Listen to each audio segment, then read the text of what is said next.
It started with a knock. Not on the door. Not even in the literal sense. Just this knock inside me. Like something deep and old had stirred awake and was scratching the walls of my chest, asking me if I was paying attention. And maybe I should have been, but you don't exactly expect your life to twist out of shape on a Monday at 6:42 p.m.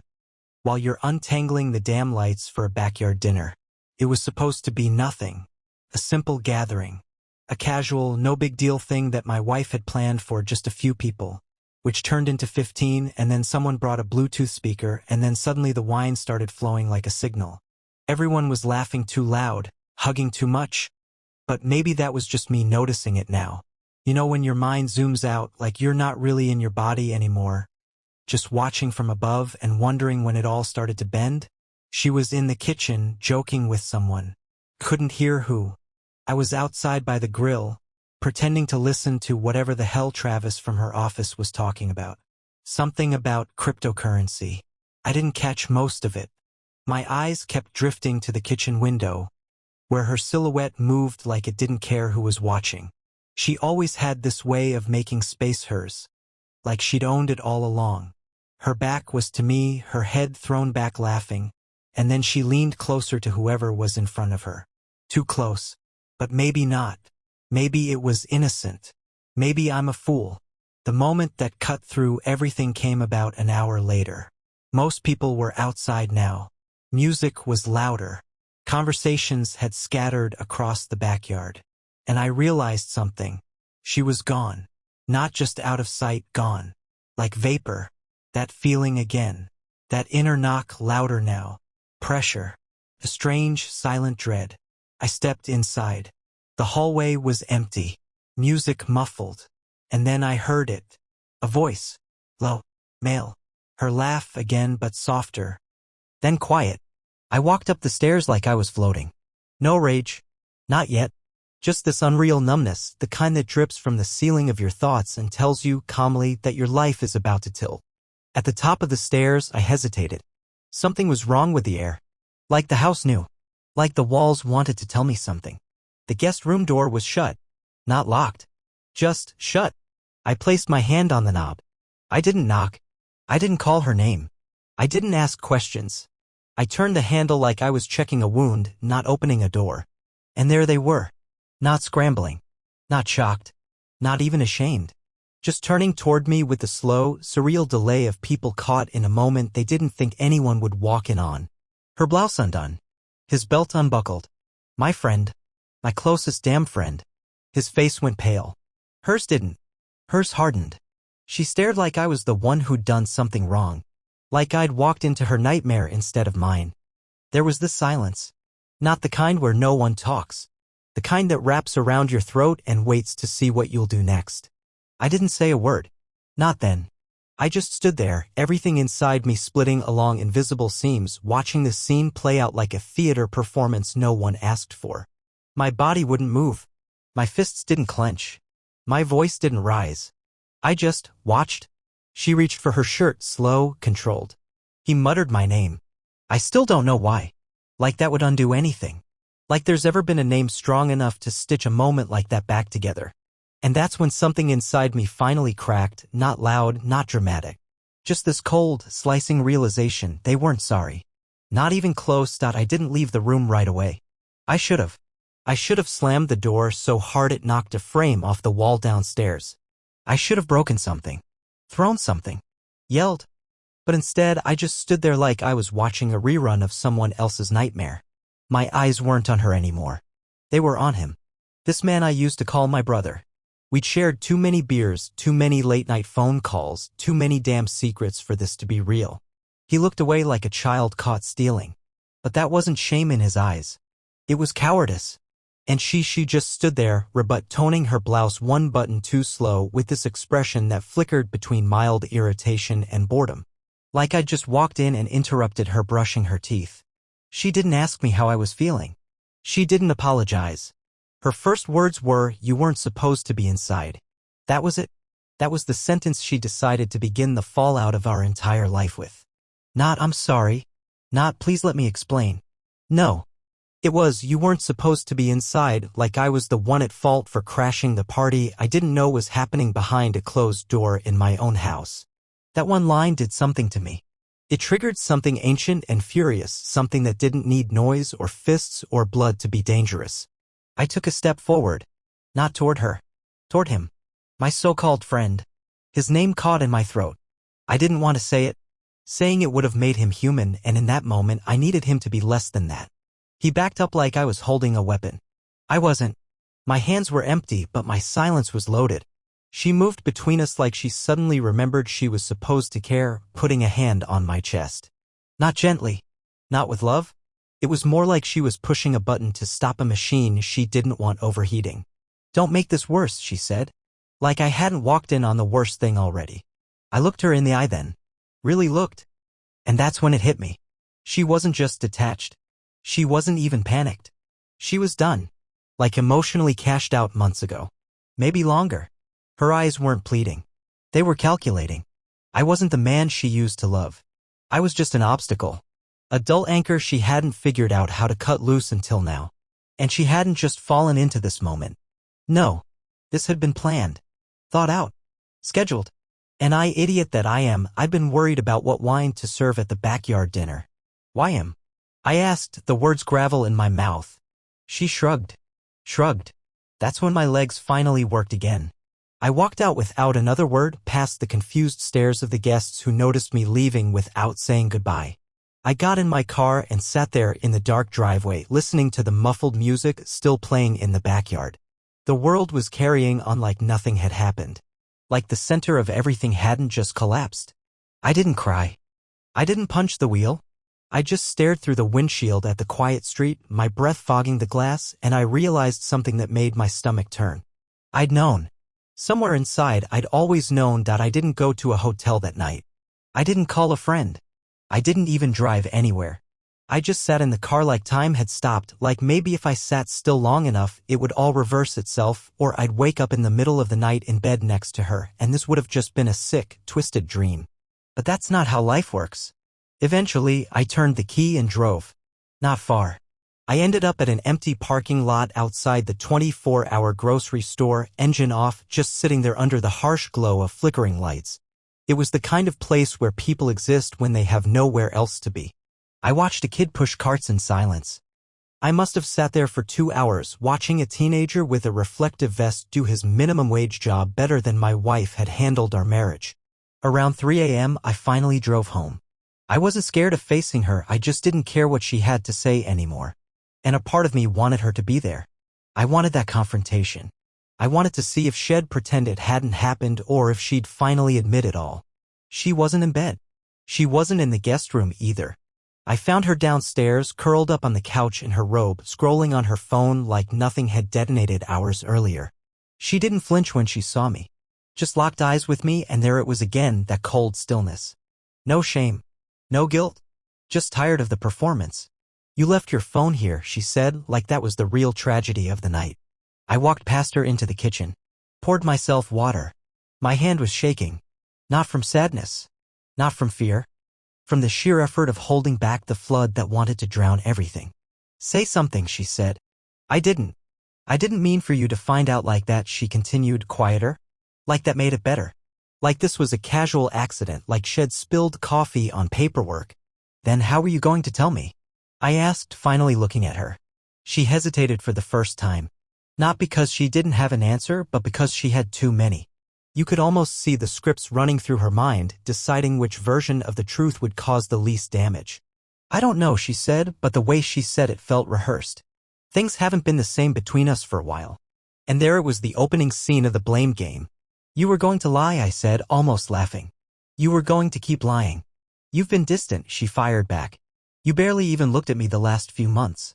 Because I knew, I snapped. Some part of me knew, and I couldn't even figure out how to ask you without sounding insane. She didn't apologize. She didn't ask me to stay. She didn't even get up from the couch.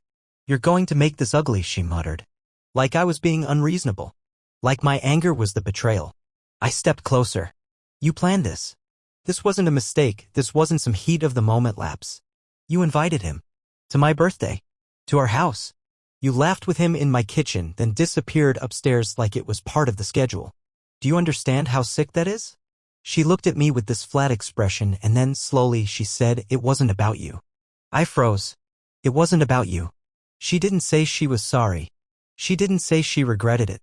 She just removed me from the equation. Like I was collateral damage in her personal rewrite. That sentence lodged itself somewhere deep in my chest. I stared at her for a long time before turning around, walking upstairs, and closing the bedroom door behind me. I didn't sleep. I laid in bed, staring at the ceiling, the words echoing again and again. It wasn't about you. The next morning wasn't a morning. It was just a continuation of the night. I hadn't closed my eyes once, and when the light started creeping in through the blinds, it felt like an insult. Like the sun had the audacity to rise after what happened. I got up around 6. Not out of energy, there was none of that left, but because my body couldn't sit still anymore. I paced the bedroom, then the hallway, then down the stairs, half expecting her to be gone.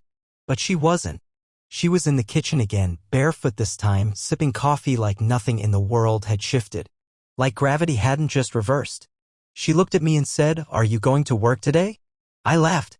Not a real laugh, a broken one. Sharp, bitter. "Are you serious?" She shrugged again, and I swear if I saw that shrug one more time, I was going to lose whatever fragments of self-control I had left. She walked past me, still holding her mug like a prop in a show she was sick of performing in. "I've got a meeting in an hour," she added, like that would somehow ground me back in reality. I followed her to the living room. "You act like we had a fight. This wasn't a fight. You betrayed me. You ripped the spine out of everything we built." She sat down on the arm of the couch and stared at me, calm as glass. "I didn't plan for it to happen like that," she repeated. "Stop saying that," I snapped. "You keep saying that like it makes a difference. You invited him into her home. You picked him. Out of all the people in the world, you chose the one person who's been at my side through everything. You weaponized trust. Do you even understand how disgusting that is?" She rolled her eyes, and I could feel the rage crawl up my neck. "You and he have always had this weird thing," she said. "Always acting like you're better than everyone else. Like your little friendship was sacred. It's not. It wasn't. He's not who you think he is." I stepped closer. "And you are." She flinched just for a second. But it was there. That crack in her mask. That split second where she realized I wasn't just going to lie down and take it. "You want me to hate him so I'll forget what you did," I said, quieter now, but sharper. "You want to rewrite this so you're the one who got hurt. But you weren't the victim. You were the architect." And then something wild happened. She smiled. Not out of joy. Out of something colder. Something reptilian. And she said, "You never saw me. You saw who you wanted me to be. That's on you." That hit different. Because maybe she was right. Maybe I'd spent years loving the version of her I built in my head. Maybe I ignored the signs because I wanted so badly to believe we were still in love. But that didn't justify what she did. It didn't undo the image of her and him in that room, the way she looked at me like I was just another inconvenience in her perfectly curated world. I didn't reply. I just turned and walked upstairs again. I packed a small bag. Basics. Nothing sentimental. My hands shook when I pulled my hoodie from the closet because she'd bought it. I almost left it behind, but no. She didn't get to take everything. When I came back down, she didn't ask where I was going. She didn't beg me to stay. She just nodded like she'd expected it. And then right before I opened the door, she said something that froze me in place. "You'll be back. You always need to feel like the good guy." I didn't turn around. I didn't give her the satisfaction of a reaction. But inside, something twisted. Something final. I closed the door behind me and walked out of the house like I wasn't just leaving a home, I was leaving a version of myself I'd never trust again. I ended up in a motel that smelled like bleach and old cigarettes, even though the sign out front boasted newly renovated. The walls were this sick yellow color, and the lamp on the nightstand flickered when I plugged in my charger. But it had a lock, a roof, and more importantly, silence. That's what I needed, a place to sit with what just happened and not be interrupted by the sound of her voice or the memory of her face. But silence doesn't always give peace. Sometimes it makes the chaos louder. I sat on the edge of the stiff bed, my bag still zipped beside me, and played back every moment of the last 24 hours like a tape stuck on repeat. Her voice. Her expression. That shrug. The way she looked at me, not with guilt, not even embarrassment, but indifference. Like she had finally peeled off a mask and was relieved I'd seen her for who she was. And somehow that felt worse than the act itself. I must have stared at the TV for hours, not watching anything. Just trying to process how a decade could disintegrate in a single evening. Everything felt like a lie in retrospect. The vacations, the quiet dinners, even the little things, her hand in mine during movies, the way she used to leave notes in my lunch. Were those moments real? Or just performances? Were there other moments I hadn't caught? Other nights she said she was out with friends? Other birthdays that meant something completely different to her? Around 1 a.m., my phone lit up. A text. From him. Can we talk? I didn't respond. I didn't throw the phone. I just stared at those 3 words like they were written in another language. What could he possibly say that would undo what he did? That would unmake the image of him standing there, shirt half-buttoned, trying to look surprised? I opened the message, stared at it for another full minute, then blocked the number. About 10 minutes later, she texted, "I hope you're safe." That was it. Not, "I'm sorry." Not, "I regret it." Just a vague, weightless sentence meant to show just enough humanity without actually giving anything. I didn't block her. Not yet. Instead, I sat there and let the weight of everything settle. I thought of our wedding, of the first time we moved in together, of the time she cried when her mom passed and I held her in the kitchen all night. Was that real? Was any of it real? Or was I just the placeholder until someone more exciting came along? At around 3 a.m. I got in the car again. Drove. No music. No destination. Just the road and whatever was left of my thoughts. I ended up at this little park we used to go to when we first started dating. It had this bench that overlooked a pond and we'd sit there for hours back then. No phones. Just us. She used to lean her head on my shoulder and say she felt safe. Now that memory tasted like ash. I sat on that bench until the sky started to crack open with morning. That's when I decided I wasn't going back. Not to the house. Not to the life we had. And definitely not to her. But I wasn't done. Not yet. She thought this was the end of it. She thought I'd disappear, sulk, and fade out of the picture like some ghost who never mattered. She forgot who I was before her. And I just remembered, the thing about betrayal is it doesn't just break your heart, it rewires it. Changes the way it beats. Changes what it hears. What it believes. By the time the sun came up and painted the sky in soft, mocking colors, I was no longer the man who walked in on his wife upstairs. That version of me got buried somewhere between the guest room door and that motel sink where I stared at my reflection until I didn't recognize it. I wasn't heartbroken anymore. I was awake. And I had questions. There was a drawer in the house, the second one under the wine rack. She didn't know I knew about it. That's where she stashed her receipts, little notes, gift cards, and whatever clutter she didn't want me sorting through.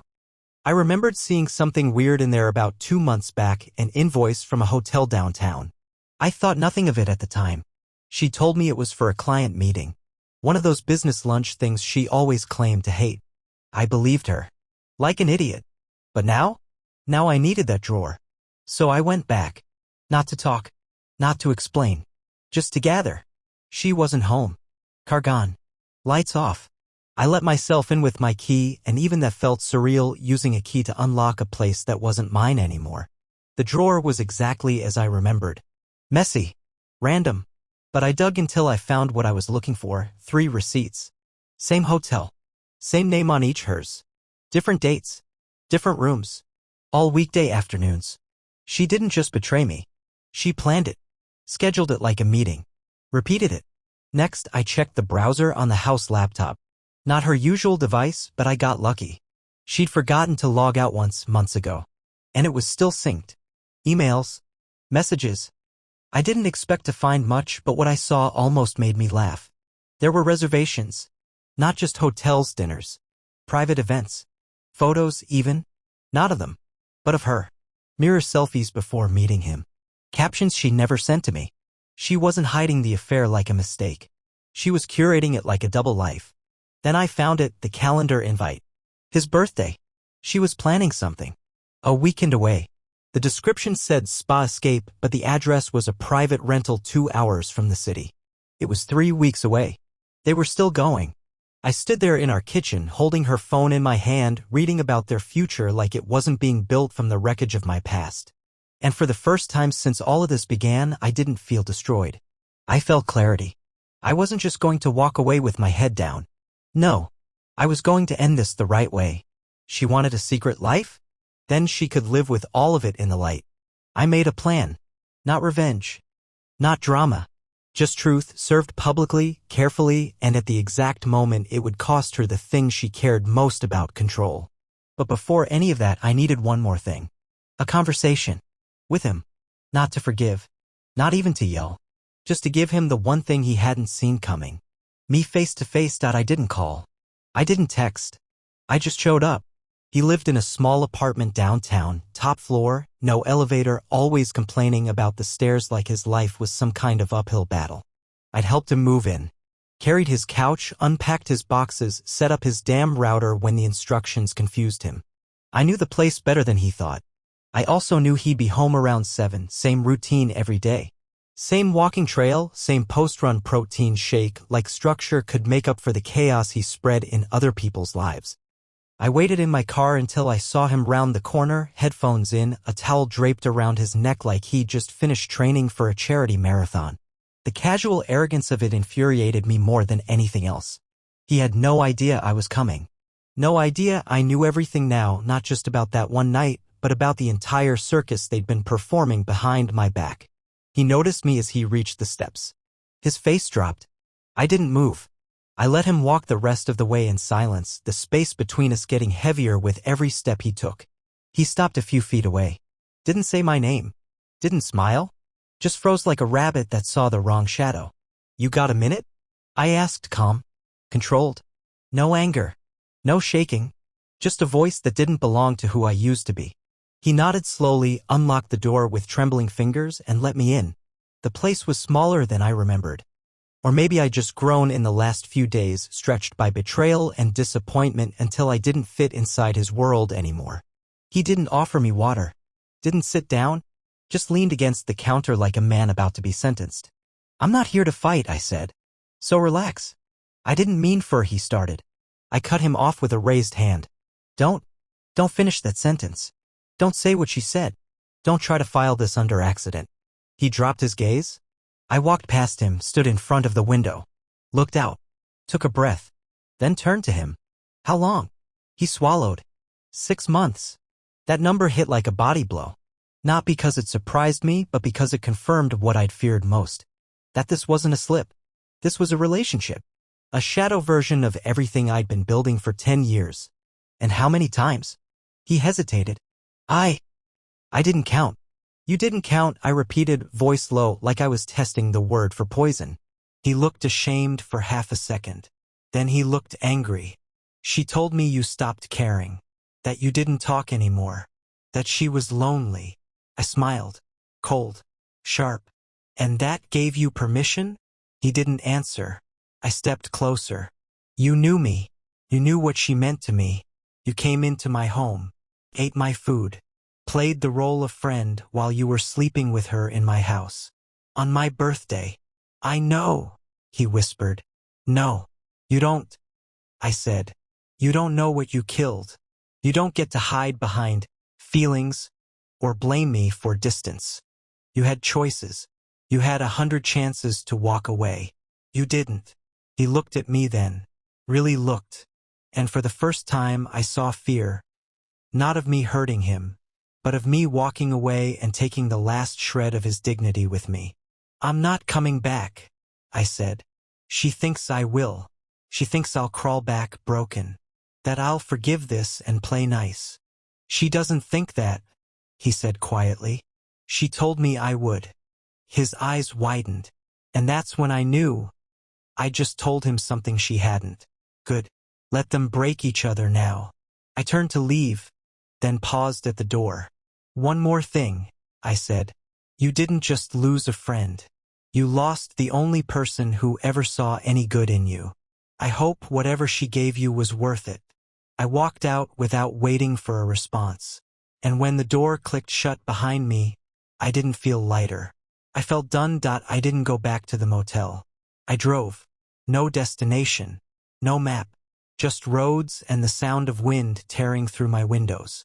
The kind of driving that makes your thoughts burn off like fog. That strips you down to something rawer, colder, but real. There's a clarity that comes when you finally stop asking why and start asking what now. I didn't cry. I hadn't since that night. The tears were there, sure, but they were frozen behind something denser than grief. This wasn't heartbreak anymore. This was exposure. I'd seen the truth, touched it, tasted it, and now I had to live with the aftertaste. It was late by the time I turned the car around. I ended up parked outside my brother's house. He was the only one I trusted to see me like this. The only one who wouldn't start every sentence with, "You have to move on." He opened the door, took one look at me, and just stepped aside. No words, just understanding. We sat on his porch for over an hour. No lights, just the sound of cars in the distance and the occasional bark of a neighbor's dog. I told him everything. Not just the betrayal, the details, the quiet violence of it. The way she looked at me when I walked in on them. That shrug, the receipts, the emails, the calendar. I laid it all out like pieces on a board, and he listened like someone witnessing a crime scene. When I was done, he asked one question. "What are you gonna do with all of it?" And that stuck with me, because until then, I hadn't really decided. I had walked out, confronted them, gathered proof.